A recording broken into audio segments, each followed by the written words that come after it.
Hey everybody, welcome back to my channel, and I am pleased to bring you my second interview for the third time. This is our third time trying to get this done, and hopefully things will go right this time. I think last time, the interview went well, but then I accidentally deleted the file. So hopefully things will go well. So today I have with me Brother John, and he is, well, I'll let him describe himself. So John, please. Okay, yeah. My name is John Masatoshi Shoji. I'm around 50 now, so it's kind of hard to say in the middle age or old man. But anyway, let me introduce myself a little bit. I was born in non-Christian family, in Japan. Well, and also my family is really non-religious. Well, we don't practice any kind of like a traditional, like visiting graveyard or having families, ceremony for ancestor. Well, I mean, at least my paternal side had never ever had such kind of things. So during my teenage years, I start more aware of spiritual life. What is God, what is truth, what is everything. And so then I started to research various religions, including Christianity and Buddhism, Islam, Zoroastrians, and so on. So eventually, I was attracted by Orthodox Christianity in theory and dogma, but I wasn't that serious. So, but year by year, I started to think myself deeper about concept of Christianity, and eventually, I decided to be a catechumen at the Orthodox Church in Japan. Then I got baptized around my age 20. So to be honest, I wasn't sure, how long I can be Christian, how long, I could keep my faith.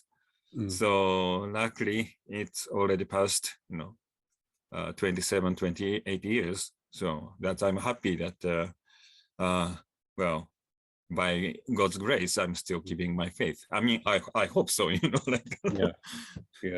And after my baptism, I started to think, I realized the importance of adult education, adult Christian education. So there are many interesting and good materials in United States and Canada. So, and also I wanted to see Orthodox churches in outside of Japan. Then I decided to go to Canada to improve my English and to live there and experience. I wanted to enjoy the experience living in foreign land. So while I was studying there, I'm more aware of importance of the formal theological education. Then I decided to go to seminary, particularly St. Vladimir's in New York. In New York. Then upon returning to Japan, I got formal blessing from Metropolitan Daniel of Japan. Then I applied to St. Vladimir's. And I went to there and graduated. I graduated there year 2007. Okay. Then, yeah. And after that, in Japan, I'm working mostly tourism business. And at this moment, unfortunately, there's no tourism job now. So I'm working for the for management on the student dormitory. So okay, Yeah. Also, then like I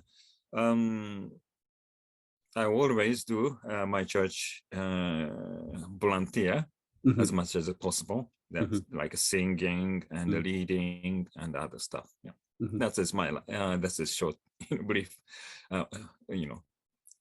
brief introduction of my life. Yeah, well, that's wonderful, and thank you.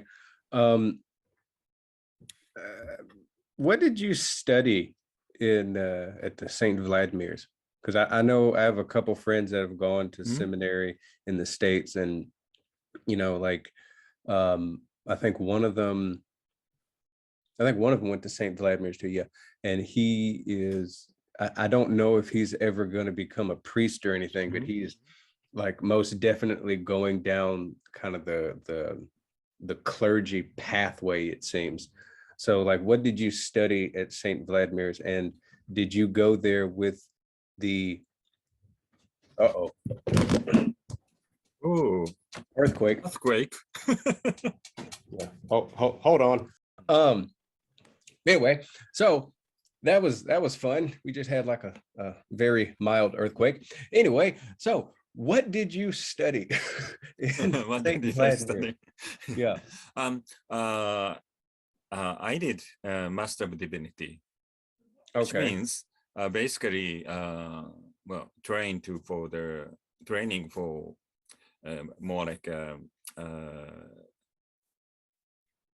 how to say, it's a ministry, right? Okay. Like to become a basically, priest, become a or priest. Yes, yes. okay. Did you do that with the intention of becoming a priest, or did you kind of just want to learn as much as you could? Well, learn as much as I could. Okay. That is my first intention. Okay. Yeah.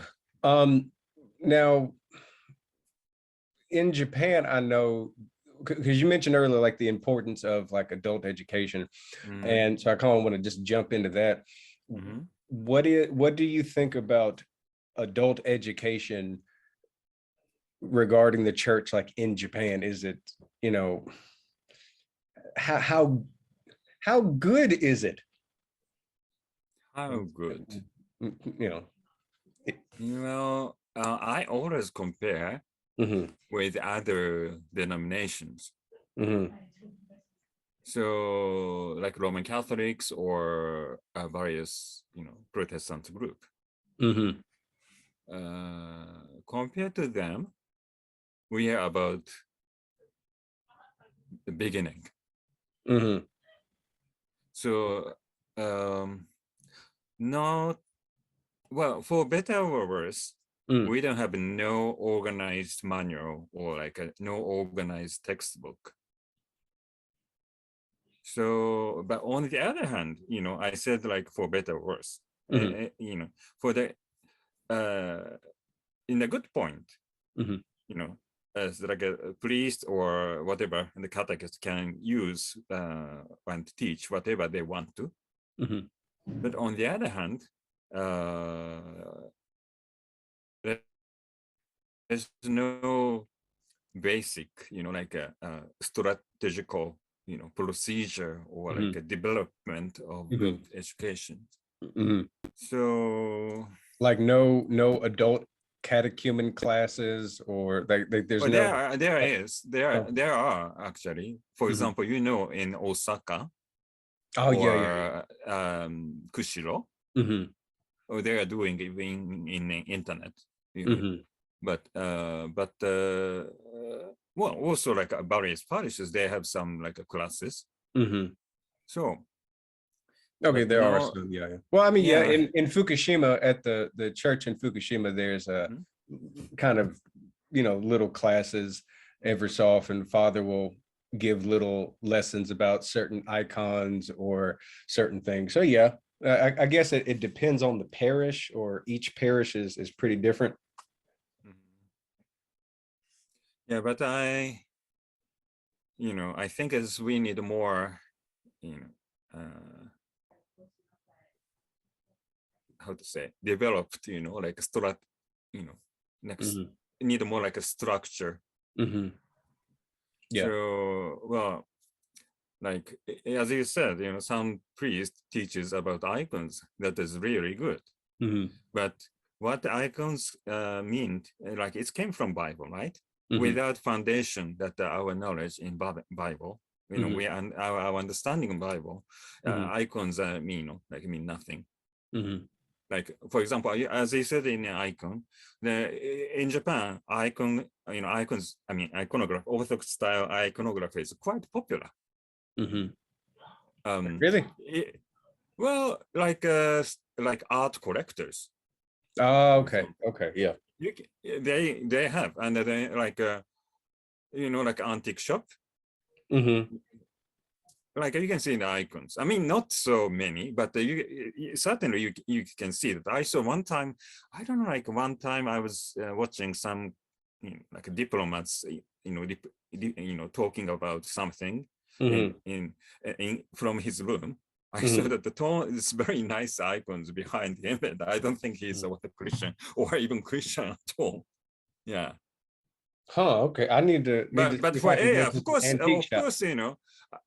of course, icons are beautiful. Yeah. But and some of them have artistic value. Many of them. So, but without faith, without understanding of what icon is, so it doesn't mean that the person understand, whole concept of icons. Right.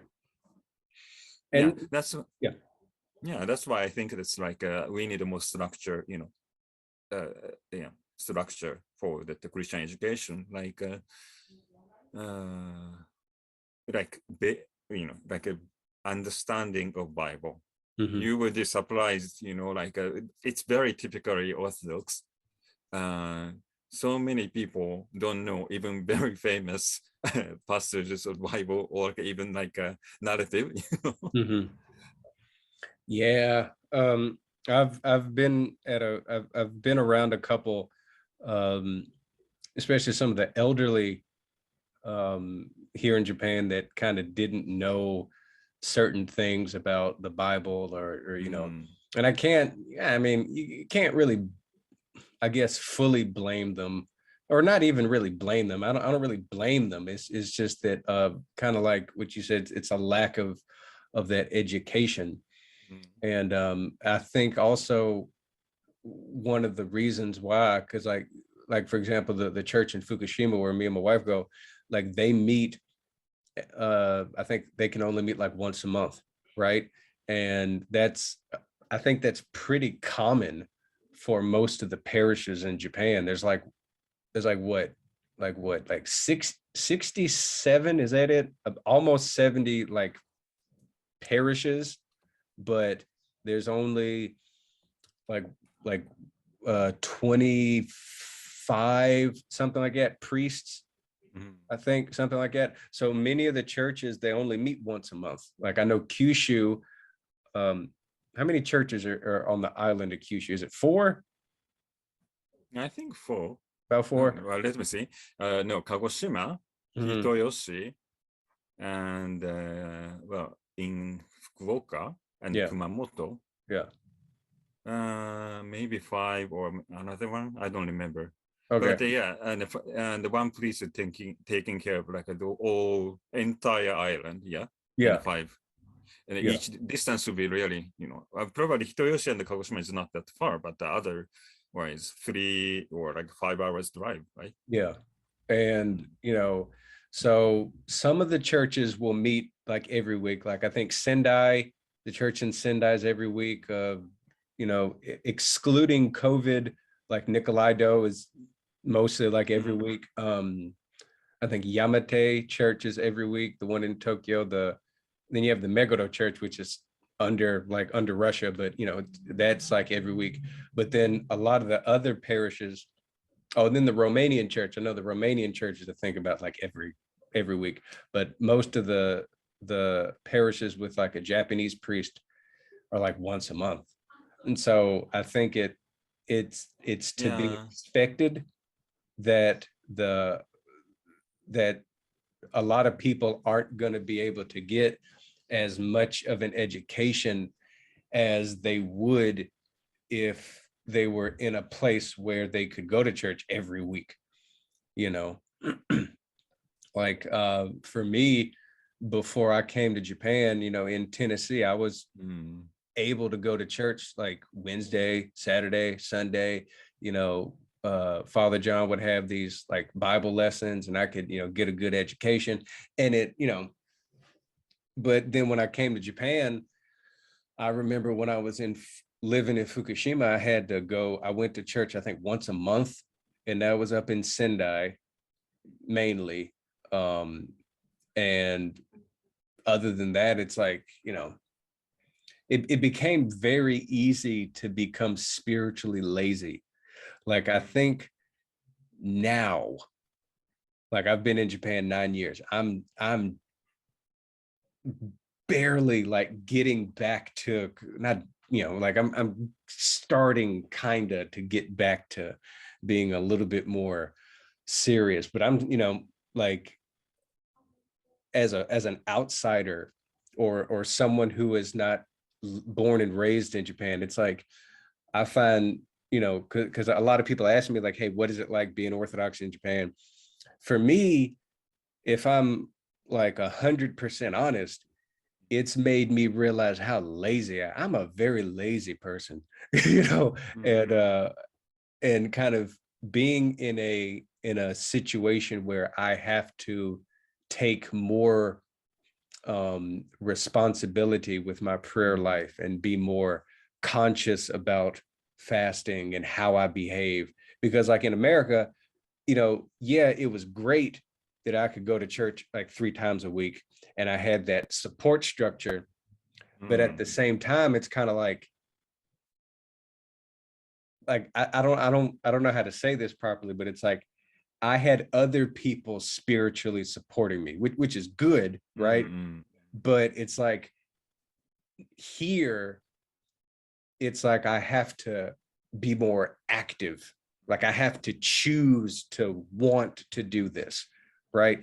And that I think is a wonderful thing for you know, for God to do to me, because it teaches me to grow, but it also reveals how kind of, you know, lazy I can be. You know what I mean? And I know you, John, you spent time in, you know, you went to seminary in America, you spent time in Canada, you I think you lived in like was it Croatia? Croatia, yes. Or like how many years were you there? Like 5 years or something? Yes, more over the 5 years. I think almost 6 years. Almost 6 years. I guess so. Yeah, I don't remember that. Right. Yeah, but pretty long, right? So you spent Yeah. a good amount of time overseas and in different countries.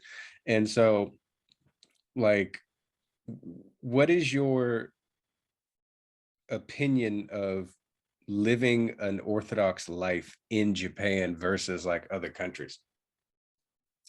That's a good question. Yeah, you know, like basically I'm a lazy man, so that's why. I feel you. I feel you. Oh my goodness. Yeah, it's terrible. Well, Yeah. that's why, like, my life in Japan and or pressure is really comfortable. Like, I would say,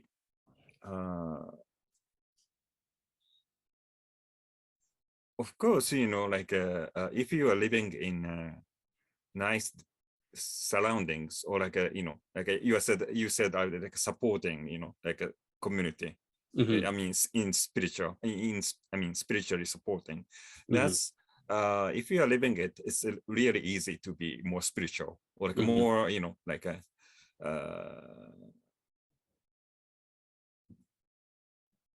but even in United States, for example, like a really old Orthodox parishes, like small parishes in Pennsylvania, you know, Mount Saint Pennsylvania, or I think it's in Bridgeport in Connecticut, for example. One time I went to one church, because the seminary thought, you know, like a supervisor thought that would be a good parish assignment to me. But I went to there and I didn't like it because or there are only like 10, 15 parishioners, all over 70s, like they barely come to church every, that sounds so familiar, like many churches in Japan. That's why, this isn't what I want to see. But and on the other hand, like people living in Japan, or I mean, Orthodox Christians in Japan, or Orthodox Christians in Croatia, mainly Serbian living, Serbian Croatian, there are I shouldn't say Serbian Croatian, Serbians, living in Croatia for a long time, for generations. So, their life is really normal. They go to church, for worship. They are not as, how to say, I don't think, many, all of them, saying, reciting prayer every day. I don't think so. But they feel they rooted in the church, and they are enjoying the church. It's really in a natural way. So that's why, not many judgment, for example. That's good things, like in a church. I'm sorry, my topic is kind of like off, might be off, but sometimes people are really, so conscious about their spiritual life. They're so conscious about to be correct, to be right always. They become really strict to yourself and also to others. So criticizing, various, I don't know how to say, so external things or something like that. Oh, that person don't make, he doesn't make sign of cross in this point or something like that, I've done that to people. I've done that before. Yeah, not out loud, but I've thought that before. Oh, he's sitting now, right? But it's like a Croatia, or like Greece, for example, even Greece or Romania. People are really natural. People are not so conscious about others. They are probably they are focusing on their prayer, or they are, whatever they think inside the church. They're natural. They don't, judge others. That's good, I think. Yeah. In Japan, well, we are slightly different. Like Japanese, like for Japanese, it's important to be, to this, how to say, aesthetic. Yeah. So, but on the other hand, I think no one accuses you that you are not saying, prayer 3 times a day or something. No one talks about that. Yeah, of course,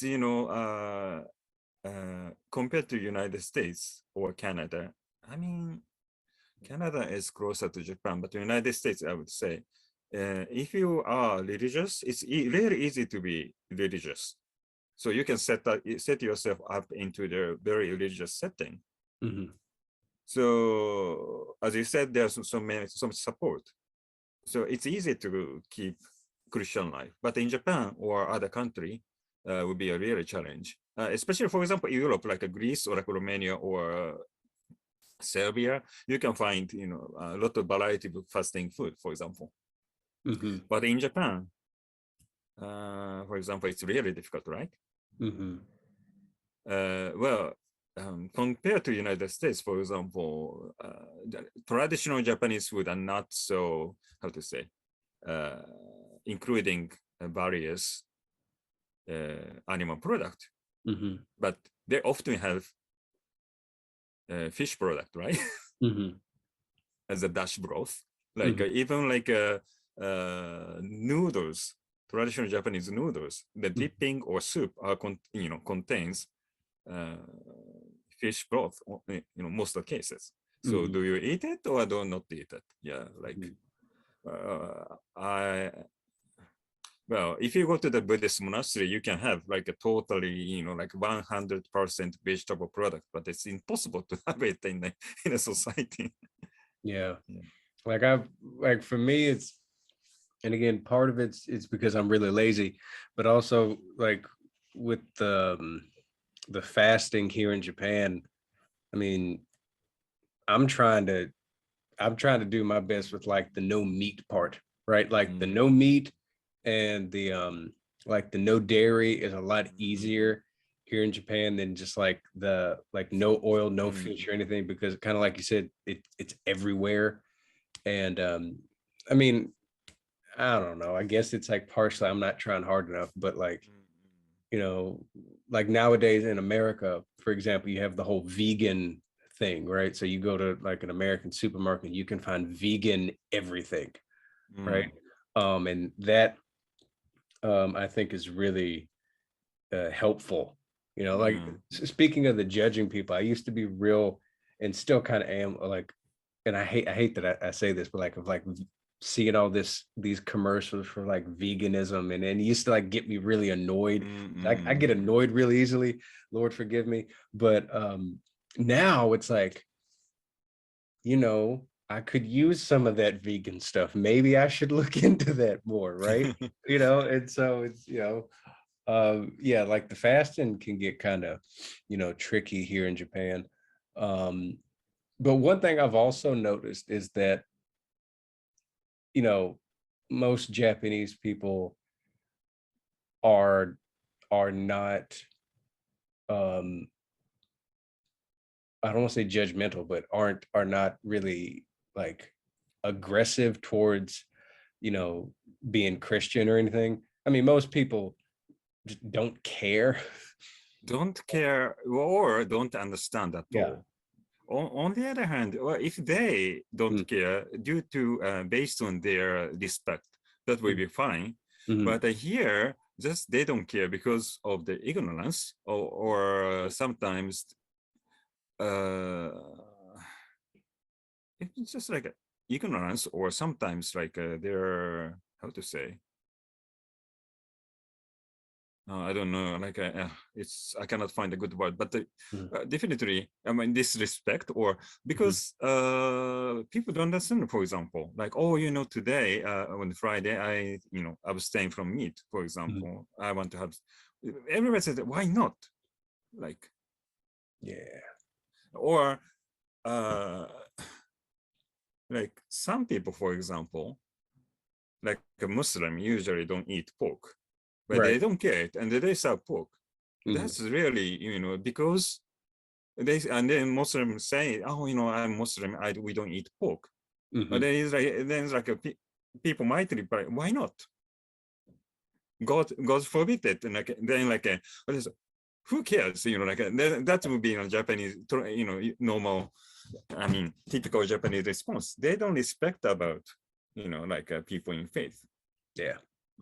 I think we talked about this during one of the many times we tried this interview of kind of saying like many Japanese people don't really like the idea of like spiritual commitment. And you know, because I mentioned how you have a lot of seemingly religious and spiritual things that happen throughout the average Japanese person's year. Like, you know, like for example, New Year's, they'll go to the shrines and pray for a good year. Or if you have a kid that's about to enter school, they'll go to a shrine and pray for like, you know, successful grades. But then if you think about it, a lot of this is just kind of like superstition and good luck. Like on the TVs in the morning for the Japanese news, you'll have like these little segments where they'll do the tarot card reading or your good luck color or something for the day, right? And but I think kind of like you told me before, John, like that's not, none of that requires any commitment. You know, it's just, you know, hopefully getting something. It's like a spiritual slot machine, you know, like you just kind of want or to like a get, vending machine. yeah, You know, yeah, vending like machine. If you yeah, put the spiritual, 100 yen, you can get a, you know, drink like that. yeah, You know? yeah. Actually, well, yeah, because like if you go to Asakusa, I think at one of the big shrines in Asakusa, you pay like a couple. Like a lottery, but Yeah, they have some like prophecy, oracle, yeah, oracle, yeah, and yeah. like you go there and you pay like I think 100 yen or 500 yen or something, and you get like you shake, like I've never done it, but I've seen people do it. Like you shake something, you get like a number, and you go to this drawer, and it gives you like good luck or bad luck. But you know, there's not a lot of real like commitment to a journey towards improvement, you know.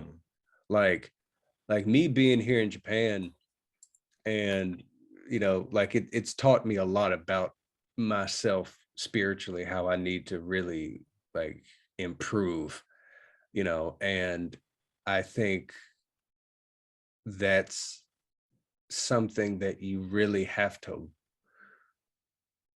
want, because it's not fun. Like I'm learning more and more, it's not fun being Orthodox. It's beautiful, at least in my opinion, but it's not necessarily fun, because there's a lot of, you know, spiritual digging you got to do, and that's painful sometimes. You know what I mean? And I think in the Japanese culture, there's not really that I don't know, what would you call it? Not, But I there's not think, such a not concept, but there's not a desire to do that, I think. but the spiritual improvement, I think you never feel that you are spiritually improved. If you feel that, oh, I'm spiritually improved, I think that is a bad sign, I guess. And and especially in Orthodox Christian teaching, the improvement, the eternal process, and happening rather without our conscious. So, like, one reason that I really don't like the Protestantism, especially from the United States, they always say some kind of like they set clear clear goal of perfection, and then you can step toward there, work toward there. But at least in Orthodox Christian teaching, you know, the perfection belongs to the God, right? Which means we never reach to do that, that perfection. So that's why I think, yeah, and I hope that we are, you know, I don't know how big or how small, but as long as we think and try to believe that Jesus to live our heart, I think we are on the process of the journey, to the eternity. That's I think and I believe. Yeah. Yeah. Trying. But it's and on the other hand, it's true. Is in Japanese society, it's really, really difficult to it is really difficult to hard to keep our faith. Yeah. Well, which means probably we got the more spiritual improvement than that living in the United States or other places. Well, I don't know, but I mean, I will say that it's like it. So I'm trying to find a gentle way to say this.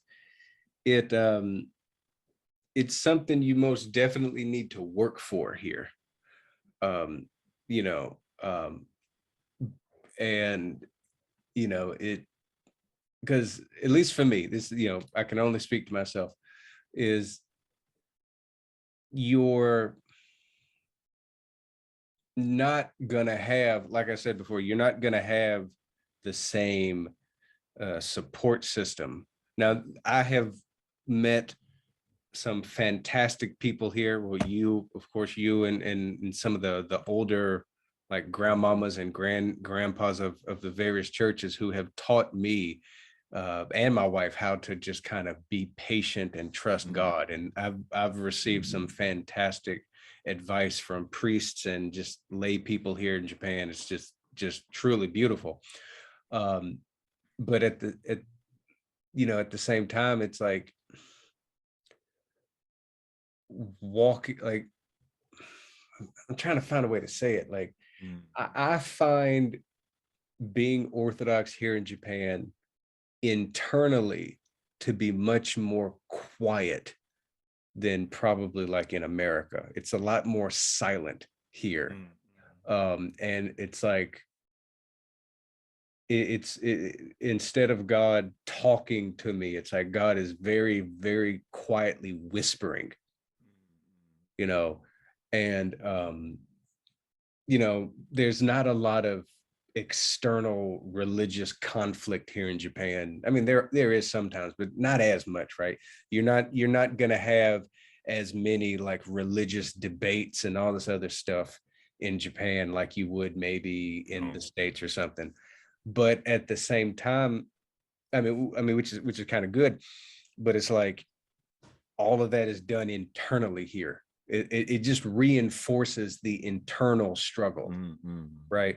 Because I think like in the States and stuff, and I'm not blaming America at all, but I'm just saying in a more Western setting, I think we've gotten used to having these verbal discussions, like in these verbal debates. I think it's particularly United States. Europe, in Europe, it's not that, America. America. I think it's United States. Okay.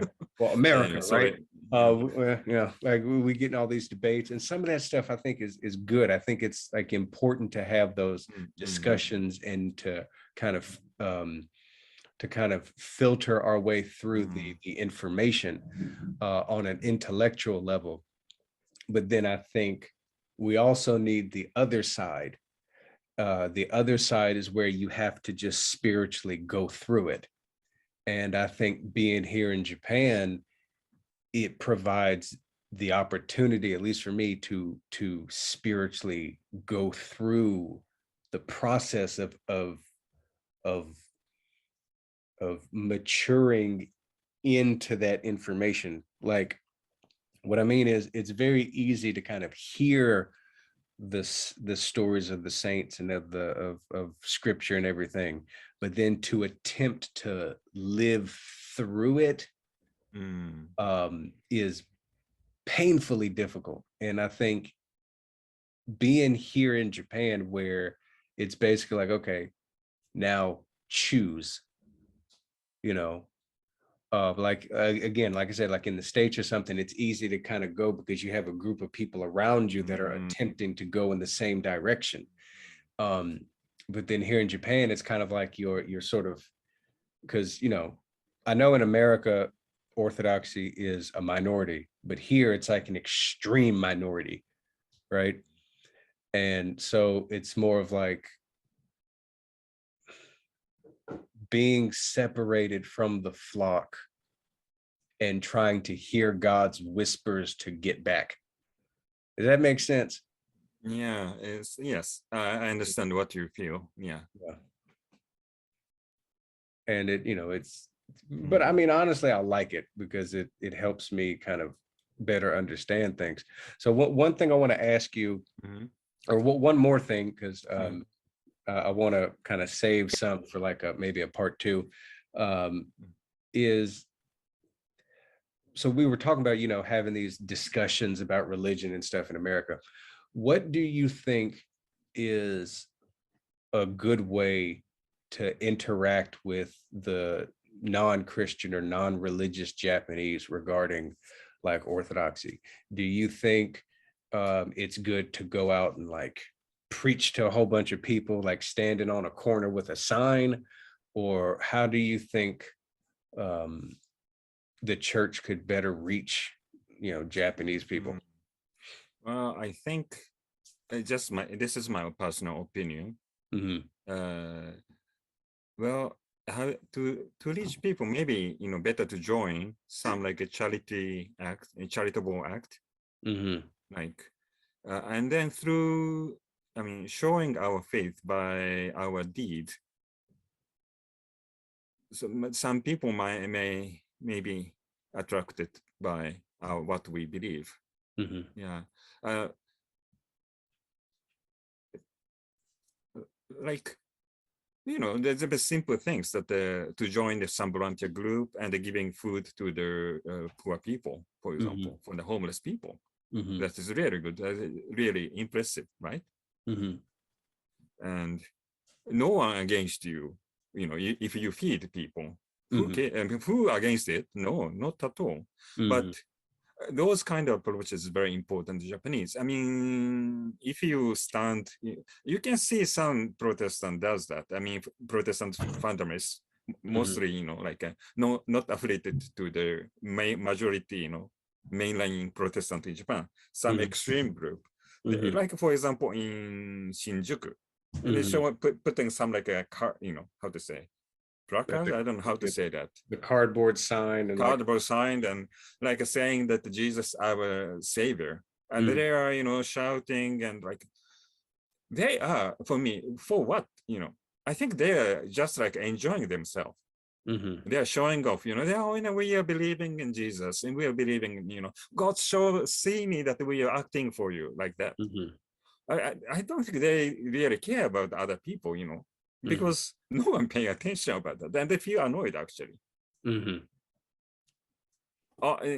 Like they sometimes, like picking up and twisted some verses from Bible and just cursing people, right?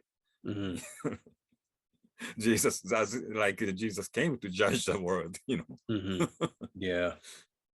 I mean, like if you got such kind of negative things, negative message, who become, Christian, right? Right.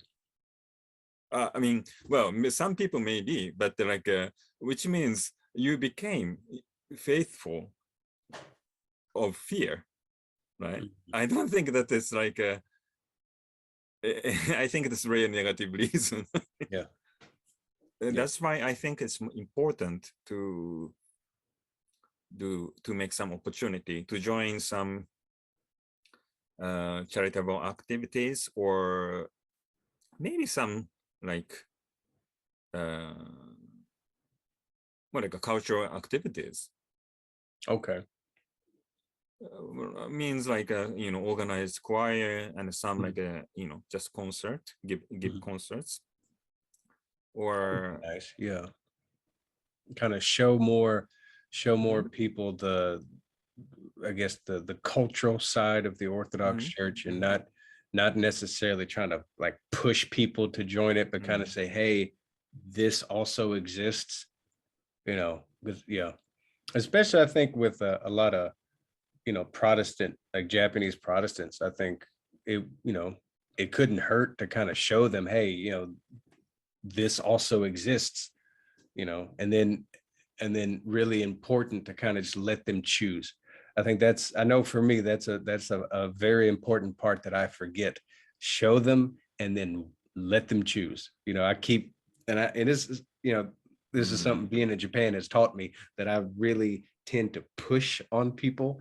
And, being here is, especially trying to like, with my wife and her whole conversion process of learning to back away, like no one converts people to God. Only God can do that. We can kind of, I think the best we can do is show how God helps us, but the conversion, that's all God's job. And I think it's very easy, especially for me, I know, to forget that.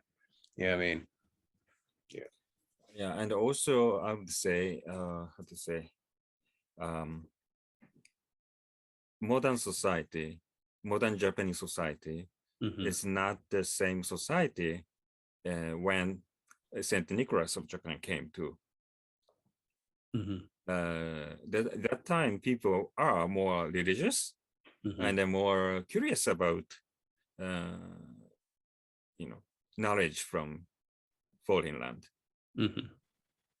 In fact, like, well, many books says like Saint Nicholas got 30,000 converts entire his life.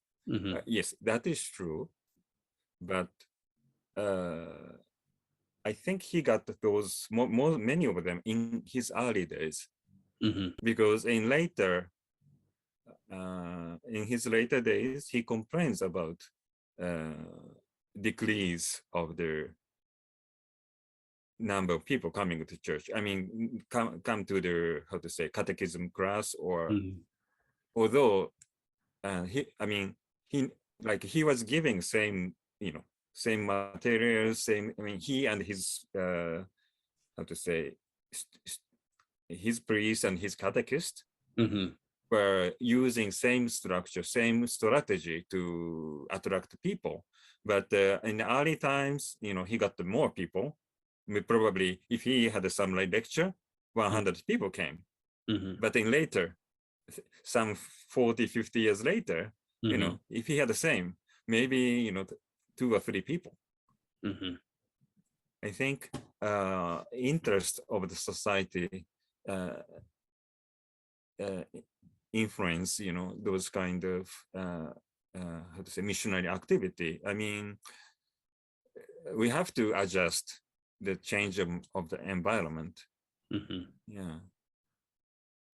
So with that, I think and maybe I'm repeating myself a little bit, but for my last question, then what do you think the Orthodox Church in Japan could do to possibly update her strategy?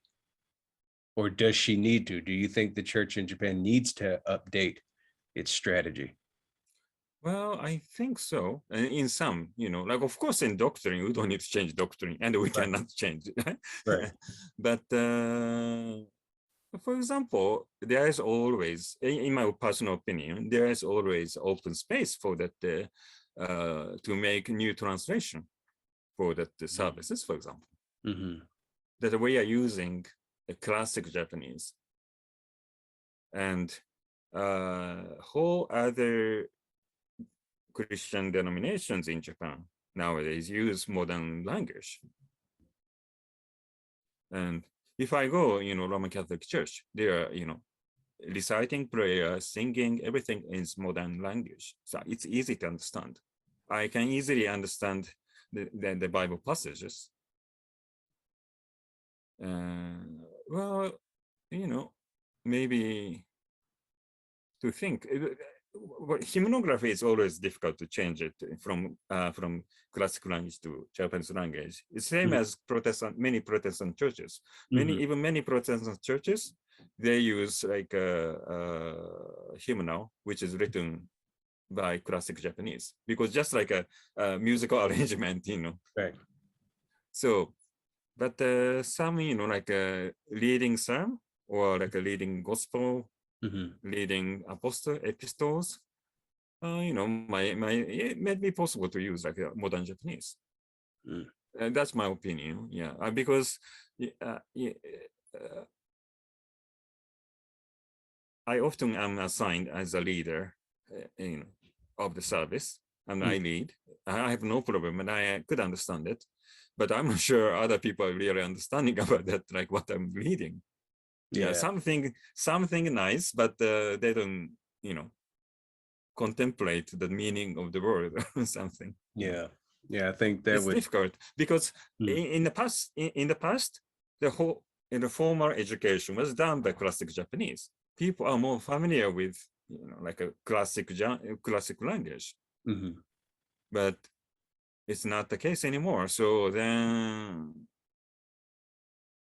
yeah, and also how we understand. I mean, I would say in the concept, for example, like a traditional, so-called traditional Orthodox countries like Greece or Russia or Ukraine or Romania. Romania is a little bit different, but they're using modern language. But Greece, Russia, Ukraine, at least half of them, and Serbia, well, at least half of them are using classic language, which people need to think to understand. Right? But the voices to change the language of services are not that strong Like for example, Greece, they have a, like many theologians, they have a nice, many people who, and the many professionals, they can do it. They can make it, modern, wonderful modern language, version of services. But I don't, hear any, big movement, people are actually wanting it. Yeah. Or like Russia, yes. And in Japan, even like Buddhists, most of the Buddhist denominations leading their prayer with classic Chinese with Japanese pronunciation, which people don't understand at all. Okay. But the people don't complain because they think they don't understand it, but there's something nice is going on. That's social concept. But people in Japan don't expect such kind of things to Christianity. They think Christianity, should be like modern, easy to understand. easy to understand, right? Reasonable, I would say. Yeah. I don't know, because like I mean, okay, I agree with you that it should be easy for the faithful to understand, because I think the purpose of the text is to be understood with, prayer, right? These are prayers, right? Like, yeah. And it's like, I think if you don't understand the prayer, then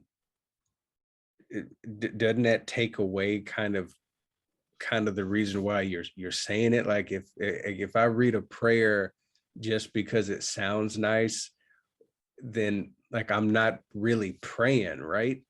Like I'm just saying something because it sounds pretty. You know what I mean? But I think, yeah, especially like in Japan, I think there could be or should be some compromise. I mean, because also I like the classical, the Japanese that is used. It's actually really kind of, for me, because I like learning kind of the history of languages, and I think it's very interesting. It's kind of cool to learn.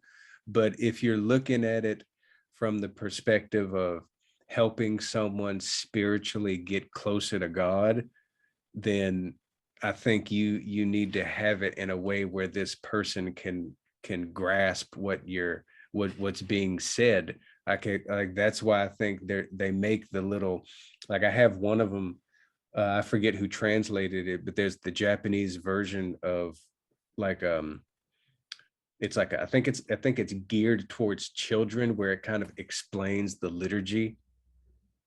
And I think the front cover is like a lion. I think I forget which book it is, but I found it at Nicolaido in Tokyo, and that's kind of using modern language to kind of make an easier explanation of the liturgy so people could digest it better.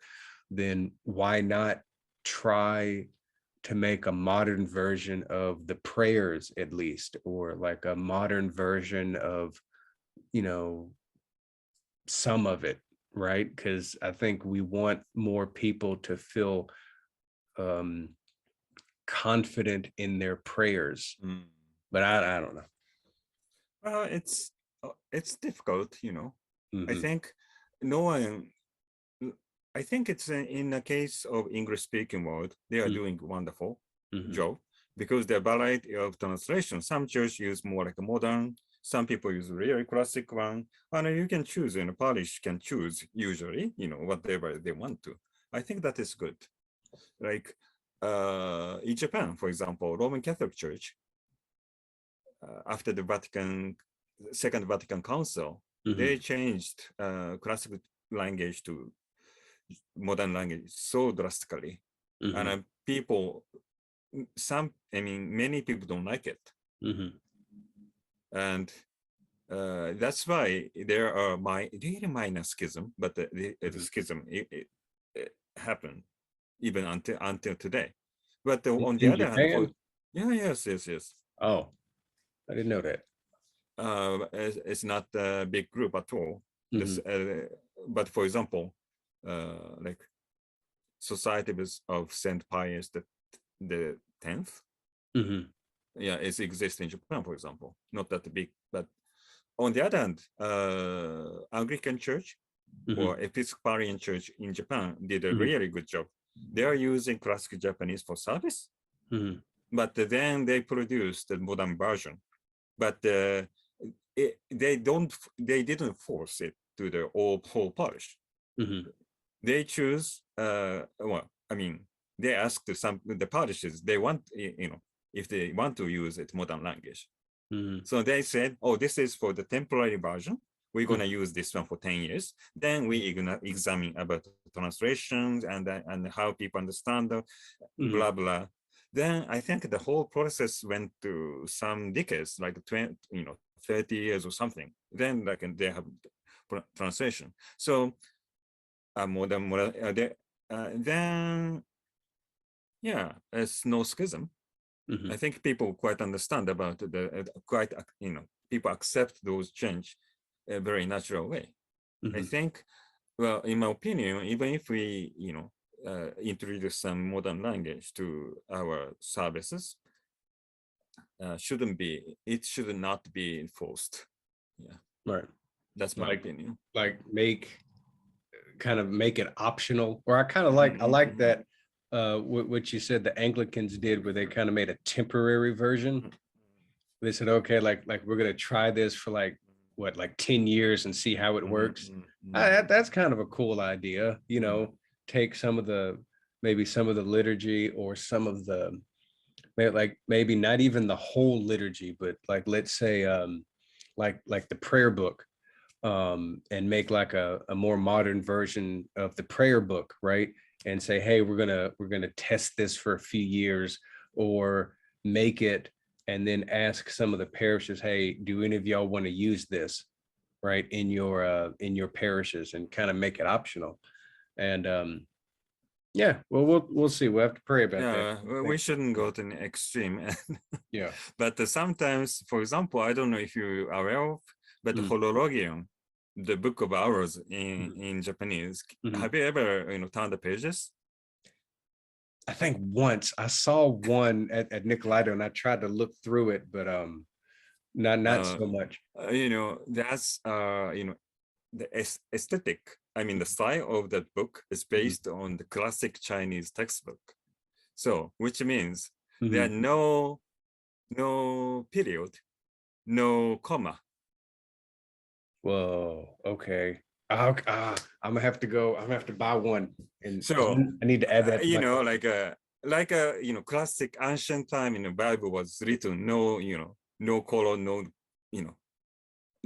dot, no punctuation marks. Yeah. No punctuation, because of the they needed to save the text, save the paper.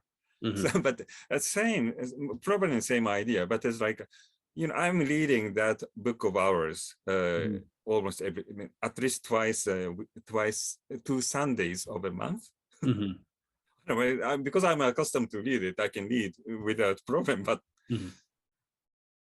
you can imagine that like how difficult to read that book for the all Japanese, normal Japanese people, because they don't know there's no punctuation. Yeah. So.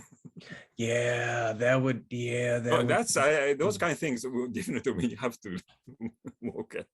Yeah, that's going to take some time, but hopefully, I don't know. I mean, even this, this conversation is important. So hopefully, God willing, at least the conversation will continue in different parishes. I mean, this is a type of thing that it takes maybe generations or something to actually really get done, but at least hopefully we can keep the conversation going. Actually, speaking of the language, even the late days of Saint Nicholas, or even before World War II, people are actually talking about our translation is too difficult. Really? Yes. Okay. No, wait, I remember seeing in Fukushima, there's this prayer book, like this personal at-home prayer book, which was written, I think, 1879, and that was wild, that version. But I think you told me that type of translation is not used anymore, but that one was wild because almost everything was written in kanji, and it was crazy. Yeah, like even the names were written in kanji, and it's yeah. But I don't know. Hopefully something. It's ongoing. But one thing that how to say, we're saying that we need how to say, because I'm saying such kind of things, I got a lot of criticism, to be honest. And when some of them said that I'm, like I'm against Saint Nicholas because I'm, like saying that I'm like a reformer. I try to change the Orthodox faith. No, I didn't say that. I just changed it. No. What? No. What? That's weird. Okay. I mean, because I know, because I always say defend myself. What the importance of the work of Saint Nicholas was and is, he translated, Church Slavonic to Japanese, so that Japanese to understand the prayers and and divine liturgy and other stuff. It's same that even if we change the format of language, formula of language, it wouldn't change that essence. Just like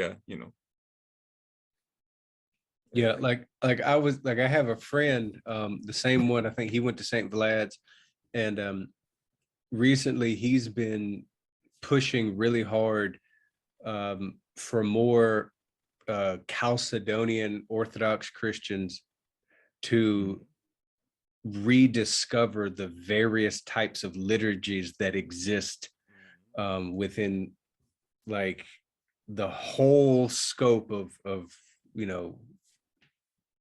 to be simple about it, the Orthodox world, Chalcedonian, non-Chalcedonian, like all this stuff. And he's, and I learned through him all of these different types of liturgical styles, right? And it kind of taught me that, yeah, you can argue about, theological and dogma differences later. You can argue about that later. But the point is that this message can be translated into a variety of different styles, right? Liturgically speaking. I mean, even within us, we have, Saint John Chrysostom's liturgy, Saint Basil the Great's liturgy. Like there's all these different pieces of different, slightly different ways of expressing the same message, right? And so I've been thinking recently, like, okay, well, why not, make a modern Japanese version? Or why not, and this is me just like fantasizing, why not have like a Japanese, the Japanese rite? Like how recently they have the Western rite in like America, right? I think the Antiochians, and I think and the local has some Rokor, right? Like they have kind of the Western rite churches. I was thinking, this is probably never going to happen, but like, why not have a Japanese rite? It's like we don't have any we don't have any like a right, like yeah, like that would be awesome though. Like, how would you imagine like taking really traditional Japanese cultural elements and using those cultural elements as pieces of language, right? Because like with the icons, right? The icons use colors. Like, I don't know. This is me fantasizing. So just, yeah, right? It's like, I tell you one story. Yeah. I don't tell the name of the church, Okay. but it's in Indonesia. Okay. The priest is giving people the Holy Communion by chopsticks. Did you hear it? No. Okay. The priest giving communion by chopsticks. Why? Okay. He thinks that it's more, Indonesian. Okay. But do you think that? And I don't think that is. I don't think that is, enculturation. I don't think so. Mm-hmm. Yeah. For me, I don't get the idea about like giving, With chopsticks, I mean. Do you think that, like if you say like a Japanese, right? More like Japanese, I don't know what does mean, but, some people think that giving, Holy Communion by chopsticks. Okay. I No, see. like I see your point. Okay. No. For Yeah. example, like I might just example. I mean, that church, I think now got into, I don't know. They changed affiliation so many times. I don't know, like which denomination, which jurisdiction they are now. But yes, I mean, I got that. Actually, I got proof of the picture. Actually, priest giving Holy Please send Communion that by to me. chopsticks. Please send that to me. Like I'm not gonna put it in this interview just for privacy's sake, but please send that to me. I want to see that. I don't know if I can find it or not anymore, but yeah. Oh man. I mean, yeah. I guess my whole thinking about I that. think if something happened that the Japanese light, it's not, it should be created by natural way, no artificial way, right? Yeah. In the past, the whole change of liturgy happened by the ground level. It changed, by, I believe that is the work of Holy Spirit, changed naturally. Probably people wouldn't notice it. In a way, in the case of, I shouldn't say, or not only, I mean, I shouldn't say Orthodox Church, but any other denominations,